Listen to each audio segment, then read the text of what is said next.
lorsqu'on creuse les gens matures qui savent communiquer, qui se sont examinés, qui se sont mis à se connaître, qui ont travaillé sur eux-mêmes, qui ont appris à comprendre le langage du mariage, c'est quoi le vrai rock? C'est quoi le vrai rock? Premièrement, je partirai, j'avais dit à l'introduction que mes repères sont la Bible et ça ne sera que la Bible. Amen. Donc, première chose, dans Actes, il est dit, Acte 20, 35, il y a plus de bonheur à donner qu'à recevoir.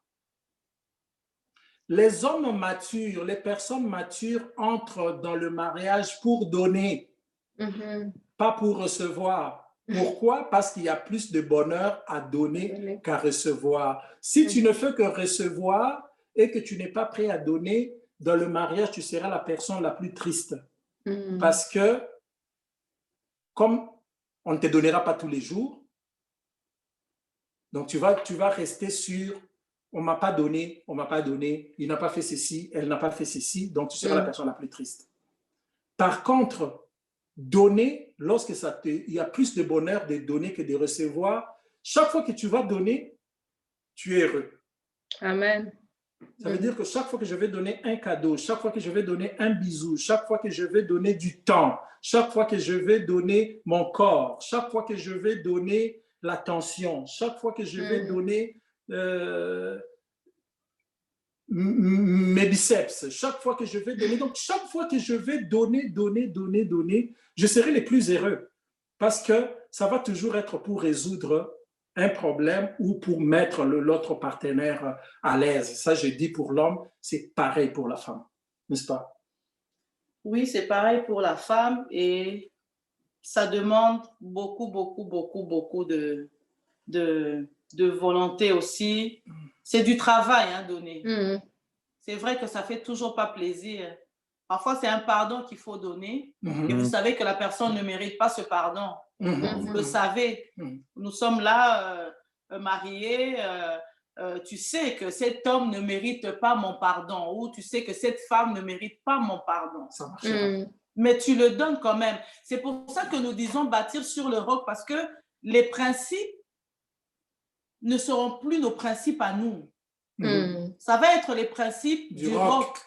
Amen. Et ça, c'est pas facile. Ça, c'est pas facile. Et Jésus, lui-même, à un moment donné, il a regardé l'homme. Et la Bible dit, je pense, mais je ne connais plus la référence dans le livre de Jean, dans l'évangile de Jean, que malgré tout ce qu'il faisait, ils n'ont pas cru. Et je pense que si nous, on était là aussi à son époque, on serait aussi de ceux qui n'auraient pas cru en lui, malgré, la Bible dit, malgré tout ce qu'il faisait. Et il était triste de réaliser. Je pense que c'est la même tristesse qu'il avait ressentie au début dans Genèse. La Bible dit, Dieu se repentit d'avoir fait l'homme. Parce que le cœur de l'homme, dès sa jeunesse, est penché vers le péché, voilà, vers le mal. Donc, c'est difficile de donner. On doit pas, c'est vrai qu'on en parle, mais il faut s'oublier. Moi, j'ai entendu des gens qui ont dit, oui, moi, j'ai beaucoup peiné dans ma jeunesse, j'ai vécu chez ma tante paternelle, elle ne m'a pas beaucoup donné de l'amour, je devais me battre pour avoir une place dans la famille, je devais me battre pour qu'on m'écoute, pour que ma voix soit entendue. Maintenant que j'entre dans le mariage, j'entre pour jouir, j'entre pour recevoir l'amour. Mais peut-être que tu vas rencontrer aussi quelqu'un qui s'est fait abuser, qu'on a abusé. Elle aussi, la personne aussi attend l'amour. Pour recevoir l'amour. Maintenant, qui va donner à qui?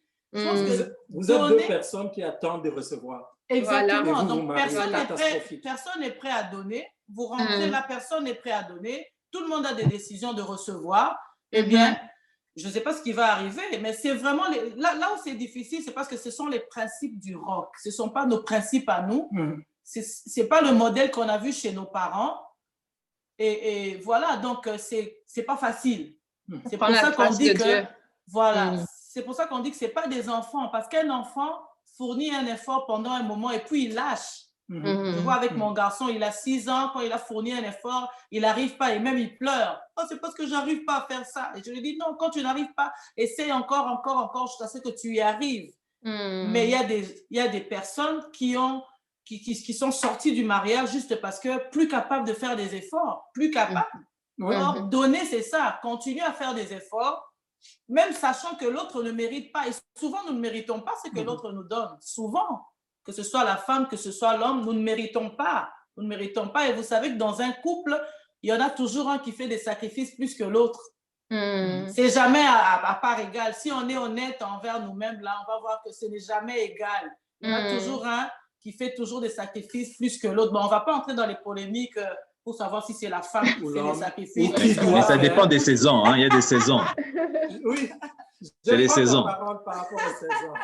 Oui, c'est vrai, il y a des saisons, mais il y en a toujours un qui est un peu plus que l'autre, qui pardonne toujours plus. Qui pardonne toujours plus. C'est pour ça qu'on disait que dans creuser, il faut travailler sur soi-même. Essaie aussi d'être la personne qui donne plus. Pourquoi tu es là les bras ballants en te disant oui, c'est toujours elle qui donne, donc je vais me contenter de ça, et tu ne fournis aucun effort pour essayer aussi d'arriver au même diapason que l'autre.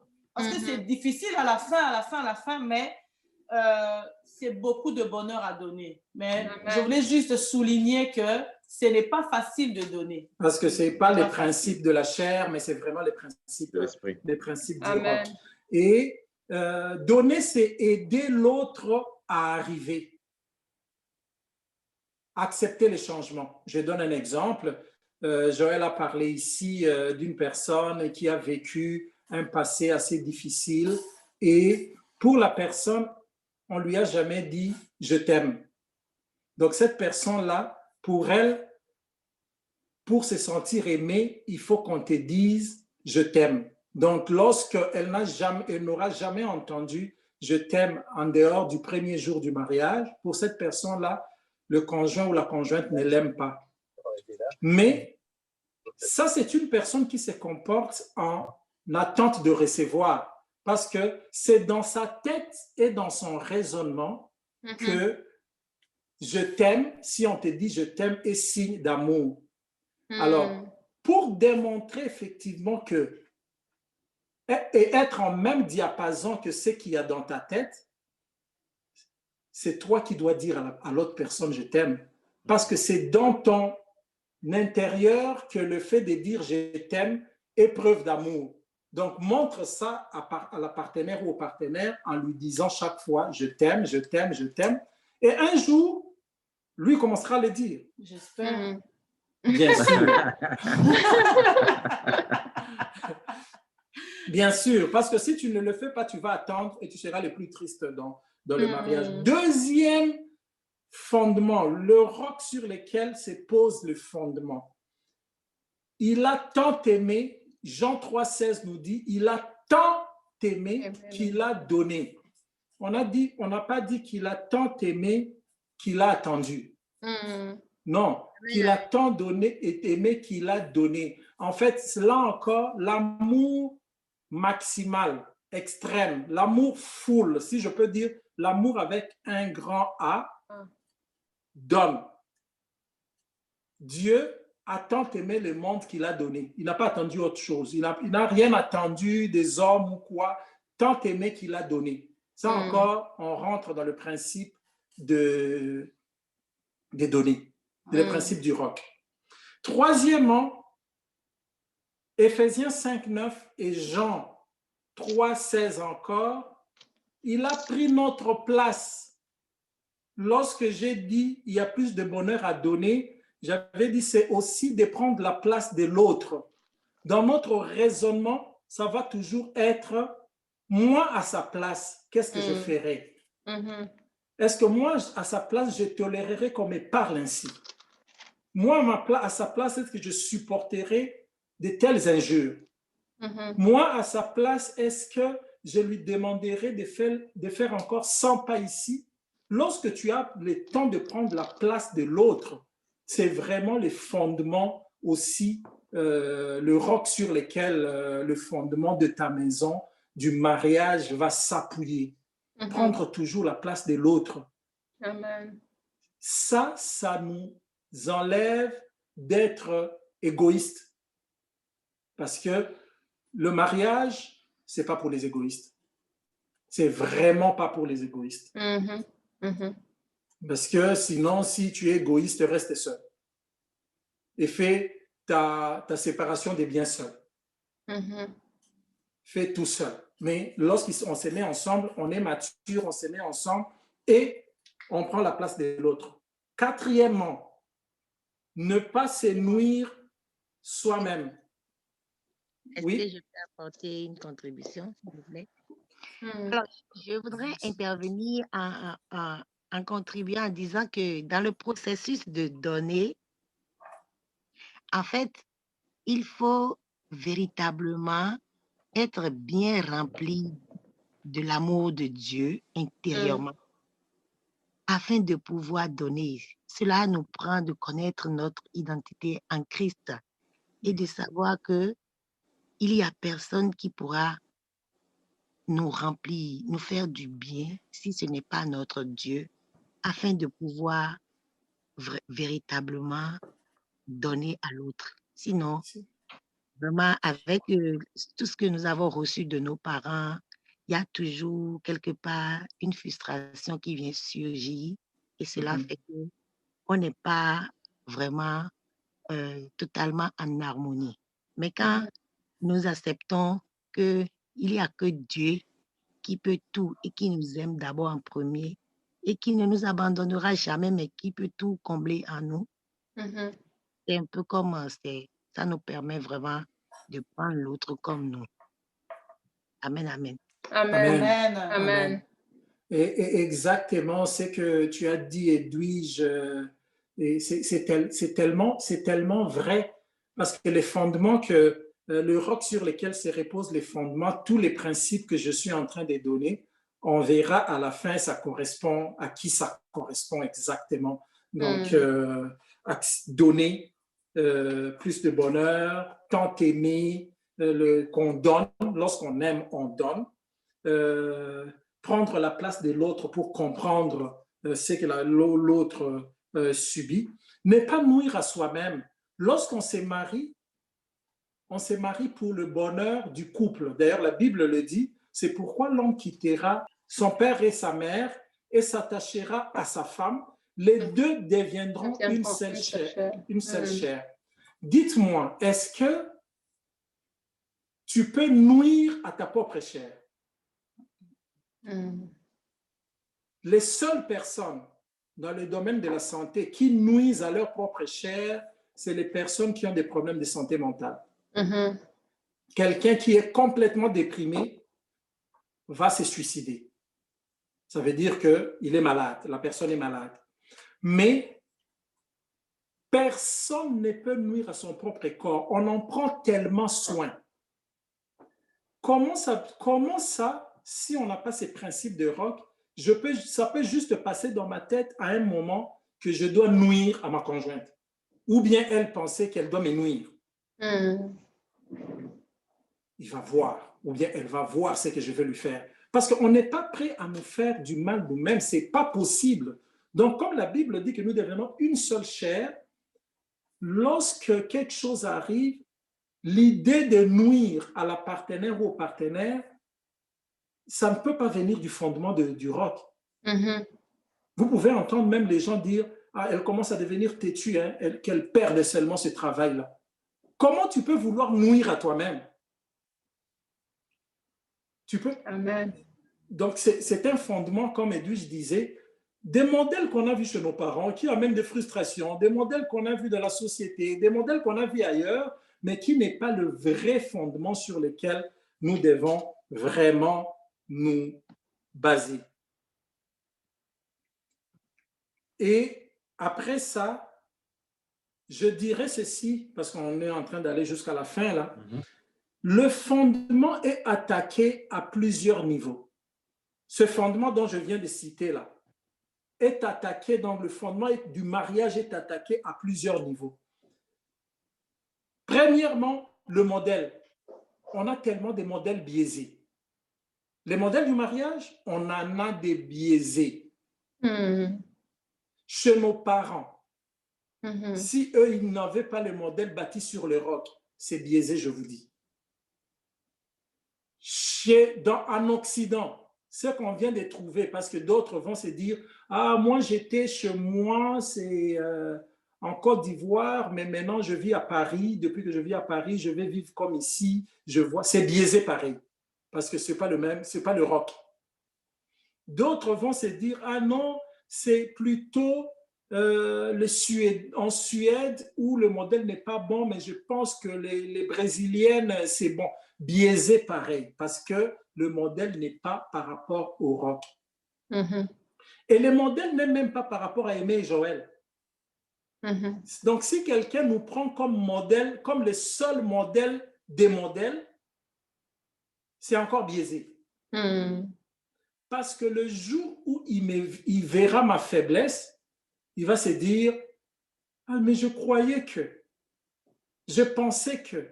Mais le vrai modèle, c'est les détails du fondement du rock dont nous avons parlé. Amen. Parce que même Aimé et Joël s'attachent et s'accordent pour atteindre ce rock dans toute sa perfection, en lien avec le mariage.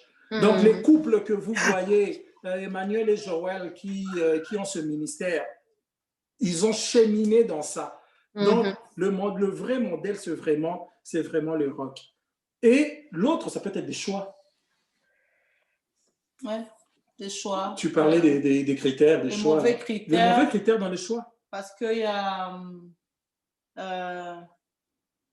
moi, au début, je pensais qu'il suffisait... je pense que c'était quand même une bonne façon de voir les choses. Parce que moi, je me disais, il suffisait qu'un homme soit chrétien pour l'épouser. Mais aujourd'hui... Avec le recul, je vois que maintenant, il ne suffit pas seulement qu'il soit chrétien. En plus, vous devez être compatible dans le caractère. Vous devez voir les choses de la même façon. Mais en y réfléchissant profondément, je me suis dit, mais si tout le monde creusait pour rencontrer le rock, on serait tous des bons chrétiens et on n'aurait même pas de problème de compatibilité. Parce que comment on commence à arriver à parler de compatibilité entre chrétiens? Parce que notre modèle, c'est parce qu'on a des modèles dans nos têtes. Mon père faisait ça. Mon père traitait ma mère de cette manière.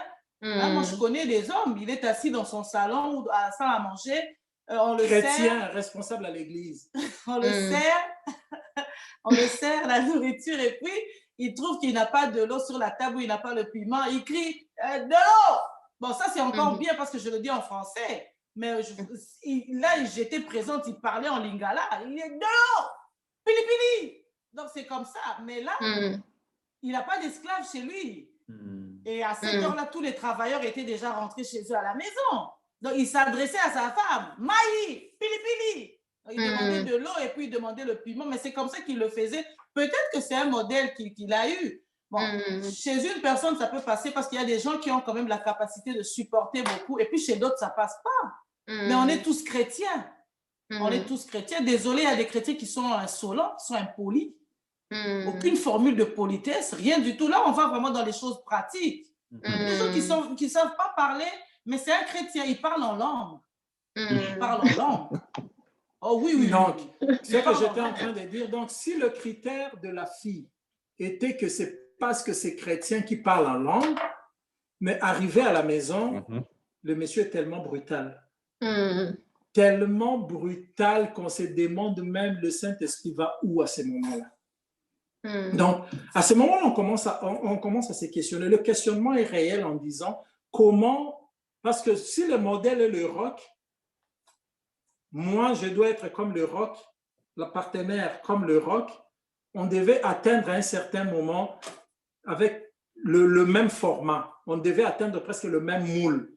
Donc, si on continue à se demander comment est-ce possible, c'est parce qu'effectivement, les gens ne creusent pas assez, même lorsqu'ils sont chrétiens, ils ne creusent pas assez et ils ne vont pas voir comment résoudre tous ces problèmes, comment comprendre. Et ça attaque beaucoup. Et ceux qui sont déjà mariés et ceux qui veulent rentrer entre 2010 et entre 2009 et 2016. J'ai fait une expérience, je posais la question à chaque couple qui voulait se marier s'ils comprenaient, s'ils avaient la notion claire du mariage, parce que c'était des chrétiens. s'ils avaient la notion claire du mariage, d'après l'entendement que moi j'avais de la Bible, je vous dis, tous ont échoué au diagnostic. Tous ont échoué à l'exercice parce que, en parlant avec eux, leur compréhension du mariage n'était pas comme les repères du rock. C'est là où je me suis rendu compte qu'il y a un problème. Il y a un problème parce que ce n'était jamais comme le rock. Et même lorsque j'ai tenu à leur expliquer, je voyais leurs premières années de vie, ils ne pratiquaient pas ce que je leur avais dit. Alors, rendez-vous compte que dans les églises, il y a comme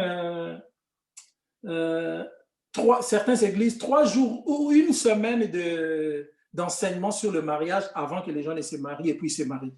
Mais ils sont tellement vulnérables que ça ne va pas marcher parce que leur modèle n'était pas le rock. Alors, l'autre choix mauvais, le fondement, c'est le choix des cérémonies.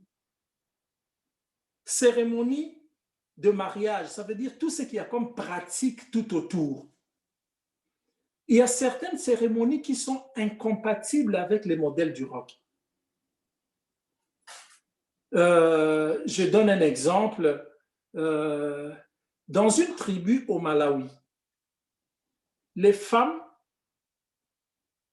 les jeunes filles doivent être connues par un monsieur qui est comme dans le village, c'est lui qui explique aux filles. Voilà, l'hyène, oui.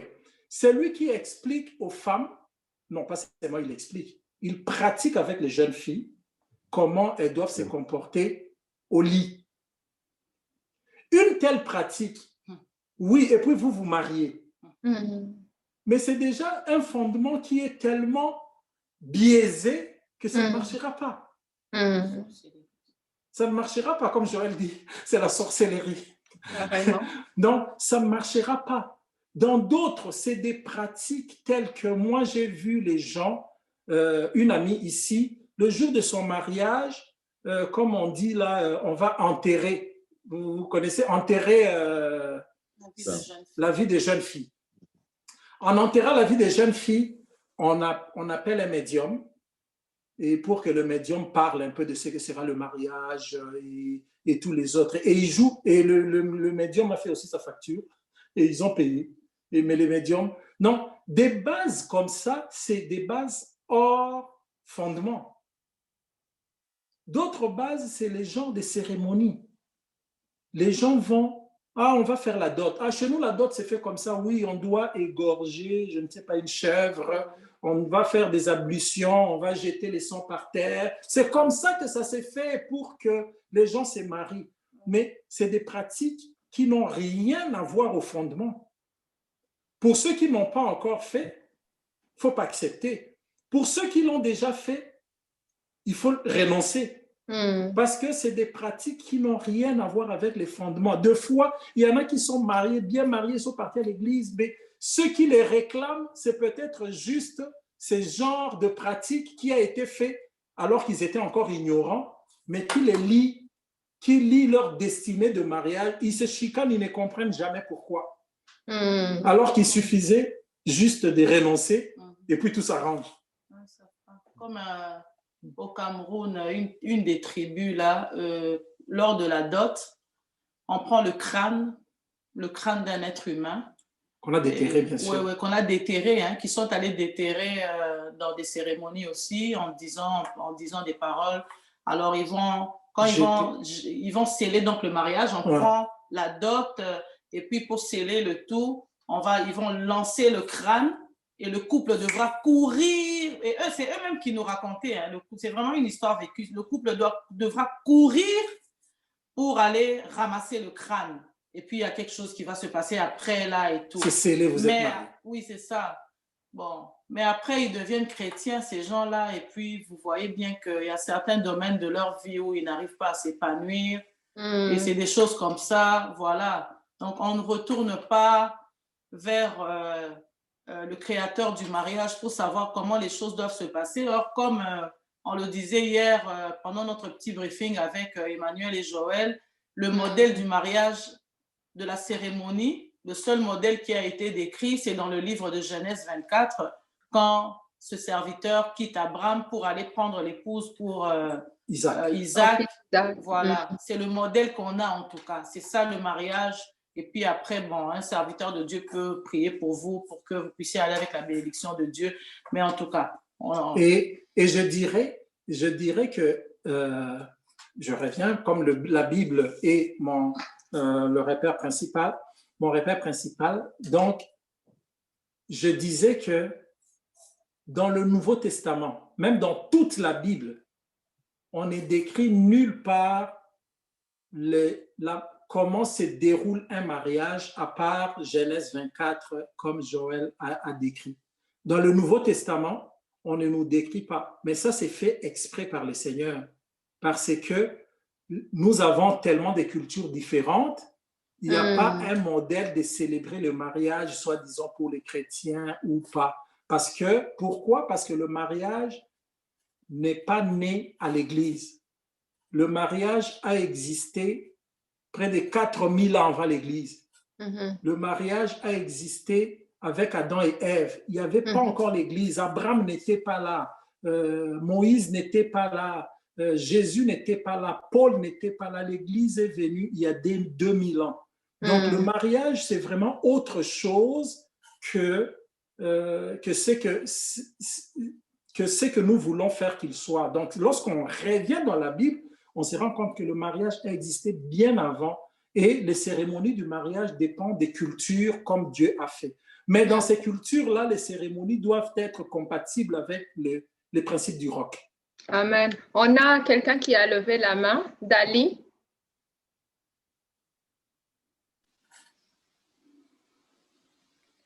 Voilà. Je voulais juste poser une question. Docteur Aimé, et je rencontrais une femme qui me racontait son expérience, disant qu'avant qu'elle puisse se marier, la femme de son pasteur l'avait emmenée dans sa chambre pour lui montrer comment être avec un homme au lit. Alors, je ne sais pas si cette pratique, est-ce qu'elle est bonne? Est-ce que la maman pasteur, et est-ce que c'est dans son travail de montrer à une sœur célibataire qui va se marier comment satisfaire son homme au lit, et elle lui montre tous ses gestes, des mouvements et tout, donc ça s'est fait dans une chambre et elles sont là à deux. Est-ce que c'est une pratique chrétienne? C'est une pratique qu'on doit accepter? En tout cas, je dirais vraiment la vérité, parce qu'on se disait avec Joël aujourd'hui que nous, on va dire la vérité, ça n'a rien à voir dans l'Église. Ça n'a rien à voir dans l'Église de Jésus que moi je connais, ça n'a pas de place. Oui.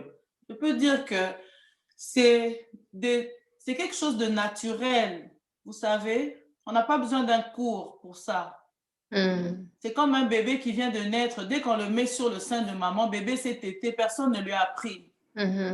C'est quelque chose de naturel et je pense que ça n'entre pas dans les attributs de la maman pasteur de faire ça. En plus. Parce que je ne sais pas vraiment les mouvements, mais en tout cas, ce n'est pas bienséant.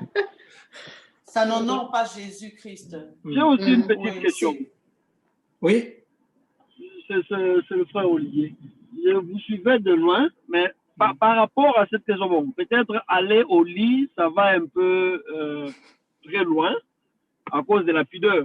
Mais tout le monde, on apprend quand même aux gens comment vivre dans un mariage. Un peu. Exact. Moi, ce que je voulais dire, aller au lit, ça va loin, mais quand même en entrant dans un mariage, comme vous avez dit, au-delà du Saint-Esprit, au-delà du parler en langue, il y a un savoir-vivre. Il fallait que David demeure dans la maison de Saül pour qu'il sache comment le roi vit, comment un roi se tient, comment il parle. Donc moi, je dirais peut-être qu'aller au lit, c'est un peu poussé, mais ça prend du temps aussi quand même à... Je donne mon exemple. Je n'ai pas grandi avec un papa à la maison. J'ai grandi dans une famille avec une mère seulement. C'est-à-dire, au jour où je me marie, je viens au Canada, j'ai quitté la maison à 19 ans. À 25 ans, j'appelle, j'ai dit, je vais me marier, mais on me pose la question, pourquoi maintenant? Pourquoi tu veux te marier? J'ai dit, bon, je vais me marier, je suis chrétien, je ne peux pas vivre dans le péché, mais j'ai fini les études, c'est-à-dire je dois me marier. Mais il a fallu qu'on trouve quelqu'un d'autre dans la famille pour m'expliquer que bon, le mariage, exactement ce que vous dites, ce n'est pas une affaire du parler seulement en langue, c'est une affaire de compatibilité, c'est une affaire de maturité. Par maturité, c'est-à-dire, bon, l'homme va travailler, tu supportes, un peu. Donc, quelque part, moi, je me dis, aller au lit, c'est un peu excessif. Apprendre, c'est mais pas mal. Apprendre, on doit apprendre aux gens, parce qu'il y a des gens qui n'ont pas de modèle. Ils sont chrétiens, nés à l'église, mais je ne connais rien d'être en couple, je ne connais rien d'être papa. Tu l'as bien dit que par pudeur, si on veut voir clairement comment la Bible, Paul parle de la pudeur en termes d'expression, c'est à Timothée qui le dit. Comment il doit traiter les femmes, les vieilles femmes, les jeunes sœurs, comment il doit parler aux gens qui sont plus âgés. Dans l'Église, effectivement, la notion des pudeurs a une très grande place parce que le Seigneur sait que très facilement, ça souille les pensées des gens. Très facilement, ça souille les pensées des gens. Je vais vous donner un exemple. Mon pasteur, un de mes pasteurs au Congo, un jour, il était devant et il a commencé à sermonner un peu l'église. Je ne sais pas ce qu'il avait vu, mais en leur disant, comment tu peux être à l'église et en train de penser à la nudité de ta femme? Pourquoi Paul met ce genre de limites? Parce que cette fille-là, oui, comme Joël disait, ce n'est pas à la maman pasteur de faire ça. Il y a d'autres personnes assez disposées parce que la maman pasteur a eu tellement une autorité spirituelle sur elle. Mais cette fille peut venir le dimanche suivant à l'église et elle regarde la maman pasteur dans une position de prière, mais elle voit ce qu'elle lui montrait sur le lit. Ça n'a pas de place, c'est dans ce sens-là. Mais tu as complètement raison, surtout ton témoignage est très édifiant en disant à un certain moment, c'est là où nous avions dit, parler en langue ou pas, mais une connaissance. Et lorsque cette connaissance-là se retrouve avec la connaissance du fondement, du roc, et là, ça va vraiment aller dans les sens. Donc,